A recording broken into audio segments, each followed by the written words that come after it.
ஒரு நாள் எங்கள் கைகள் ஓங்கும் தளபதி விஜய் அவர்களின் ஜனநாயகன் திரைப்படத்தின் வெளியீட்டையே தாமதிக்கும் நிலையில் ஜீ தமிழ் தனது எக்ஸ் தள பக்கத்தில் ஜனநாயகனுக்கு ஆதரவு தெரிவிக்கும் வகையில் ஒரு நாள் எங்கள் கைகள் ஓங்கும் என்ற மெர்சல் பட வசனத்தை பகிர்ந்து பதிவை ஒன்றை வெளியிட்டுள்ளது.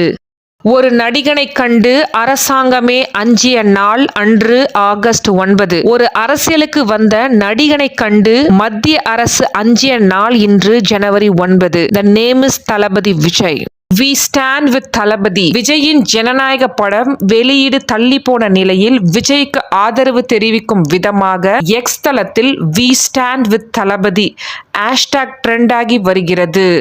கோவிட் காலங்களில் நீங்கள் தமிழ் சினிமாவை மீட்டெடுத்துள்ளீர்கள் விஜய் சார். ஜனநாயகம் படம் என்றைக்கு வெளியாகிறதோ அன்று தான் திருவிழா. பெரிய படங்களின் வெளியீடு தள்ளி போவது சமீப காலத்தில் தொடர்கதையாகி வருகிறது. தமிழ் சினிமா அபாயத்தில் உள்ளது. விஜய்க்கு ஆதரவாக இயக்குனர் ரத்னகுமார் பதிவு.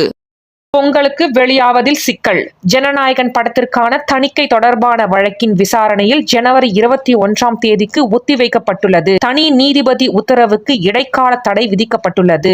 ஜனவரி 21ஆம் தேதிக்கு ஒத்திவைக்கப்பட்டுள்ளதால் பொங்கலுக்கு ஜனநாயகம் வெளியாவதில் மேலும் சிக்கல். படக்குழு தரப்பில் உச்சநீதிமன்றத்தில் மேல்முறையீடு சென்று தடையை நீக்கினால் பொங்கலுக்கு படம் வெளியாக வாய்ப்புள்ளது. We are waiting for Pongal celebration. ஜனநாயக படம் நல்லபடியாக ரிலீஸ் ஆகணும் என்று சொல்லி ஒரு பெண் ரசிகி முருகன் கோயிலுக்கு சென்று மொட்டையடித்த காட்சி.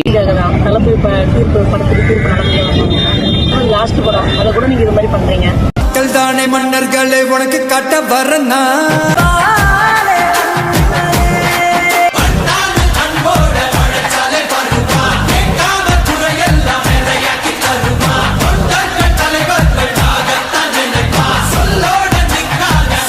ராவணன் மவண்டா ஒத்தையில நிக்கிற எமண்டா. தளபதி விஜயின் ஜனநாயக திரைப்படத்தின் வெளியீட்டு ஒத்திவைக்கப்பட்டுள்ள நிலையில் ராவணன் மவண்டா ஒத்தையில நிக்கிற எமண்டா பாடலை ஸ்டோரியில் பதிவு செய்த வருண் சக்கரவர்த்தி. விஜய் காங்கிரஸ் எம்பி ஆதரவு. அதிகாரத்திற்கு முன்பு களை மண்டியிட வேண்டிய கட்டாயத்தில் இருக்கும் பொழுது ஜனநாயகம் நிலைத்திருக்க முடியாது. சினிமா மற்றும் கருத்துக்களையை கட்டுப்படுத்தும் ஆயுதமாக சென்சார் போர்டு பயன்படுத்துகிறது. சிபிஐ அமலாக்கத்துறை வரிசையில் சென்சார் போர்டு இணைந்துவிட்டது. சினிமாவிற்கு அரசியல் அனுமதி தேவையில்லை என விஜயின் ஜனநாயக படத்திற்கு சென்சார் சான்றிதழ் வழங்காததை கண்டித்த காங்கிரஸ் எம்பி மாணிக்கம் தாகூர் பதிவு.